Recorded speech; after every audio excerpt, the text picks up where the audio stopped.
If there's anything, I'll update you guys again tomorrow or on Thursday morning, okay, during the currency call. Now, before I hand it back to Scott, I would just like to make a couple of points on the monetary policy minutes released by the RBA early on today, okay? Let me just share my screen once again. Okay, so what you guys are looking at right now is the minutes. I'm not gonna read through everything. Okay, I'm just gonna highlight a few points, major points. Like, so you know, like the previous session, you know, I was telling you guys that it is unlikely that the RBA will be highlighting any positive or optimistic views in their minutes, okay? Because it's been quite a, I would say, negative period of time for Australia, all right? So I think the first point it would be on this, okay? So as you guys know that recently there was this whole reimposed of lockdown activities, okay, lockdown restrictions across Australia, okay? So the RBA actually highlighted that, okay, the outbreak of the Delta variant had delayed but not derailed the recovery, okay? But however, they also mentioned that much would depend on the health situation and the easing of restrictions on activity.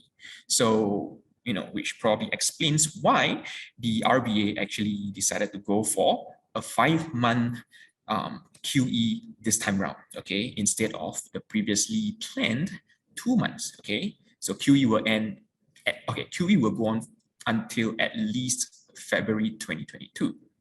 Until then, you know, they'll see how things goes and decide whether or not to further ease QE, okay? Now, another point is, so this whole spike in cases is actually quite, I would say, quite bad, okay? At least according to the central bank.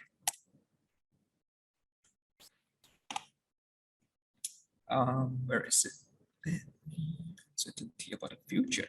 Okay, over here, while acknowledging that monetary policy can do little more to offset this type of temporary shock to aggregate demand, members recognize that the outbreak of the Delta variant was delaying the recovery and had added to the uncertainty about the future.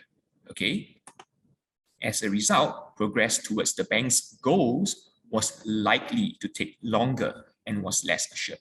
So yeah, it just adds on to the, I would say, the pessimism that the bank is having right now in terms of recovery, okay? And the last point, which I guess most of you probably already know, is that this line over here. This line has been repeating for, I don't know how long already, all right? For the past several monetary policy meeting, okay? It will not increase, okay? The central bank will not increase the cash rate until actual inflation is sustainably within the 2 to 3% target range. When will it be met? The central scenario for the economy is that this condition will not be met before 2024. What this means is that as of right now, okay, according to the central bank's view, we will not be seeing a hike in interest rate, okay, an increase in interest rates, at least until the end of 2004, okay? Anything before 2024, yeah, we are not going to be seeing it happening, all right? So that actually shows the dovishness coming out from the central bank, hence the recent dovish tapering, okay? Now, with the recent, you know, cut in demand of iron ore, the tension between Australia and France regarding this whole submarine issue and things like that, and of course the Delta variant, okay, in Australia, yeah, likely Australian dollar is going to be weak for the time being at least.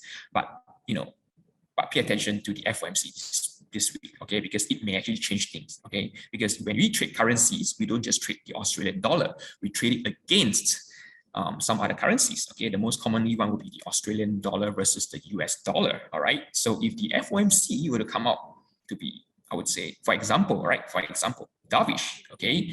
Then, you know, we may actually be seeing an indirect strengthening of the Australian versus the US dollar, right? But yeah, I'll be covering more about the FOMC, the upcoming FOMC meeting tomorrow. So tune in to tomorrow's currency call as I update you guys on it. All right.